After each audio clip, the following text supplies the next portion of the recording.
All right, let's just jump right in. I want you to imagine one of history's sharpest, most skeptical minds, the great David Hume.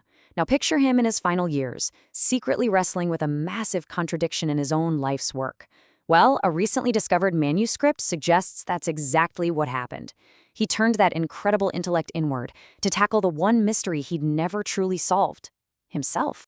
In his youth, Hume basically took a sledgehammer to the foundations of certainty. But this quote, from much later in his life, wow, it captures a man looking back, confronting the worlds he himself had philosophically dismantled. He was forced to ask himself how you're supposed to live in the intellectual ruins that you yourself created. And here, right here, is the heart of his problem. His philosophy was brilliant, but it didn't match up with, well, living. His logic said the self is just an illusion, a fleeting bundle of perceptions. But, he still answered when someone called him David. His work proved you can't logically connect cause and effect. Yet, he was pretty darn sure fire was going to be hot.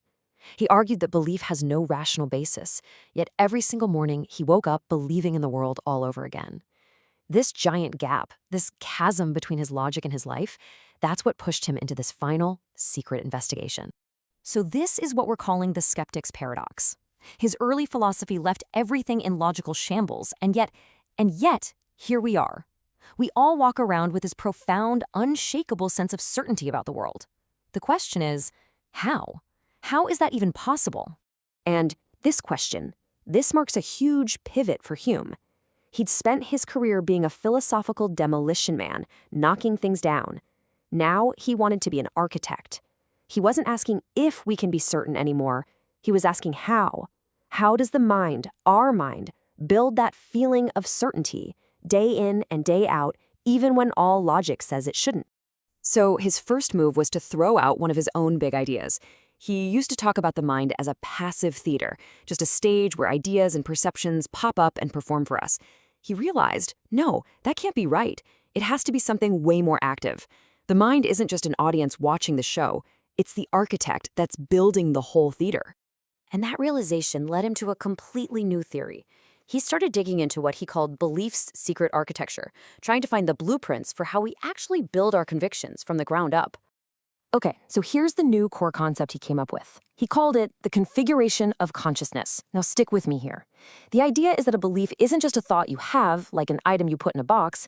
Instead, it's the very posture, the very shape your entire mind takes.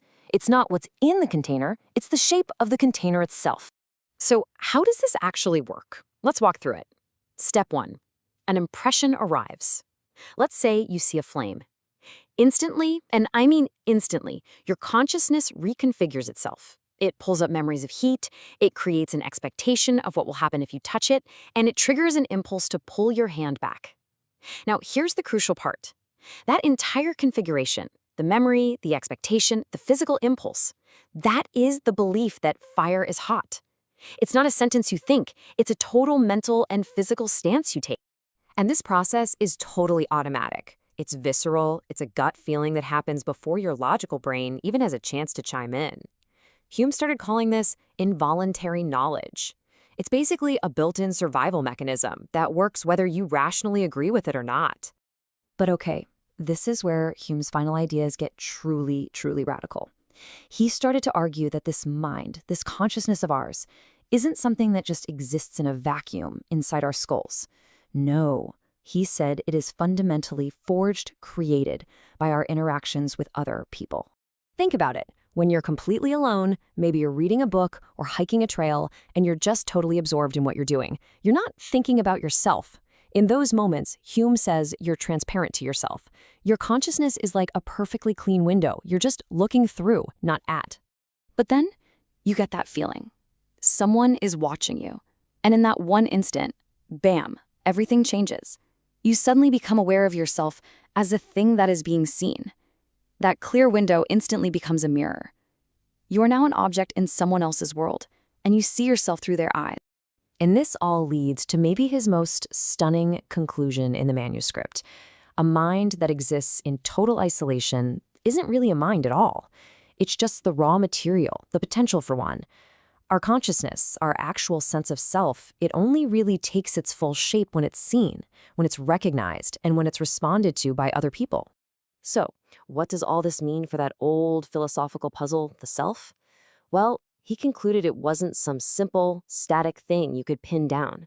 It was something much more fluid, much more dynamic, an unfolding story. So, get this. The self isn't a thing living inside you. It's a process. It's the way your consciousness organizes itself across time. It's that automatic feeling of ownership you have over your past memories and the way you anticipate your own future. The self isn't something you find. It's something your mind does, constantly. And he also realized, wait a minute, I'm not just one self. We're all a collection of selves, right? There was Hume the philosopher, all logical and abstract. But there was also Hume the social guy, who loved a good game of cards.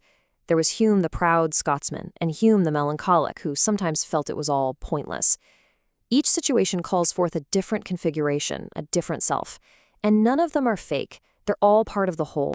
So ultimately, what we call ourself is a story. It's a narrative we build to make sense of who we are. And we build it using the tools, the plot lines, the character types, the themes that our culture hands to us. And it's a living story. We're constantly editing, constantly rewriting it with every new chapter of our lives. Which brings us to the final, kind of haunting question that Hume's secret journey leaves us with. It's a question that turns his whole philosophical mystery into something deeply personal for every single one of us. If your self is a story and you're building it with the tools somebody else gave you, are you really the one holding the pen?